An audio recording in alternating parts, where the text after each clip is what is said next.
My dear student, अब हम देखने जा रहे हैं क्वेश्चन नंबर 4। इस एक्सरसाइज का सबसे इम्पोर्टेंट क्वेश्चन मेरे अकॉर्डिंग क्वेश्चन नंबर 4 है। इस क्वेश्चन में आपको ए वेरिएबल और बी वेरिएबल का वैल्यू फाइंड करना है। वेयर एज आपको गिवन है WXYZ इज अ रेक्टेंगल। आपको जो फिगर गिवन है वह आपको क्या गिवन है, एक रेक्टेंगल गिवन है। और हम जानते हैं कि all angles of rectangle are right angle. तो सबसे पहले आप एक सेंटेंस लिखेंगे WXYZ इज अ रेक्टेंगल। आपको जो गिवन फिगर है वह एक रेक्टेंगल है। That means I can write it as angle जो y होगा इसकी मेजरमेंट 90 डिग्री होगी। If angle y is 90 degree तो मैं यहाँ से देख सकता हूँ मेरे गिवन फिगर में y 2 एंगल से मिलकर बना हुआ है। इसमें y जो एंगल है वो a से और 59 से मिलकर बना है। जब मैं इन दोनों का सम करूंगा तो ये इक्वल हो जाएगा 90 डिग्री के। यहाँ से मैं a का वैल्यू फाइंड कर सकता हूँ जो आ जाएगा 90 माइनस 59।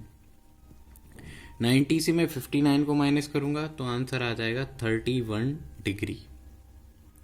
a का वैल्यू 31 आ जाएगा। a का वैल्यू आ गया 31 और ये बहुत इजीली आ जाएगा। इसके बाद b का वैल्यू फाइंड करने के लिए हमें एक फैक्ट ध्यान रखना होगा। Diagonals of rectangle are equal and they bisect each other. इस क्वेश्चन में आपको ध्यान रखना है diagonals of rectangle, diagonals of rectangle are equal and bisect each other, bisect each other.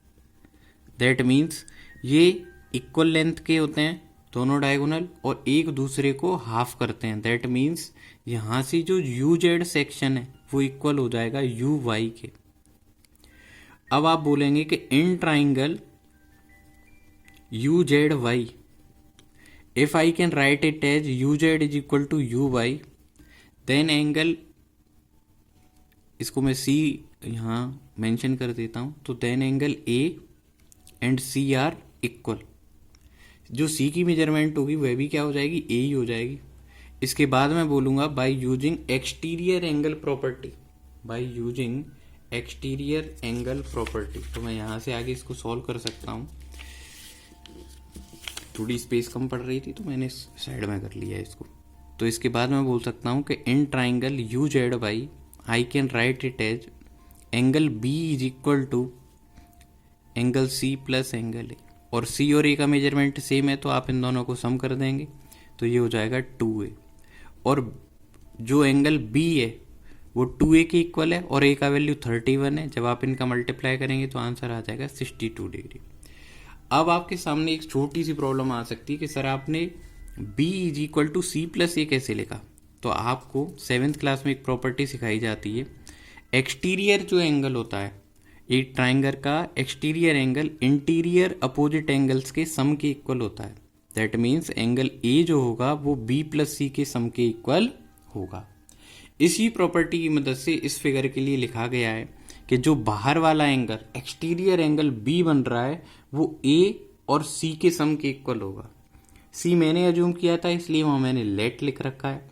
C का जो वैल्यू है वो A के इक्वल है। ये क्यों हुआ है, ये इसलिए हुआ है, देखो look at the screen, you can see that there is a triangle ABC. If its two sides are equal then its opposite angles are also equal।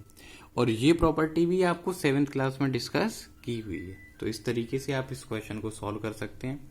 If you have any problem then please comment me in comment section.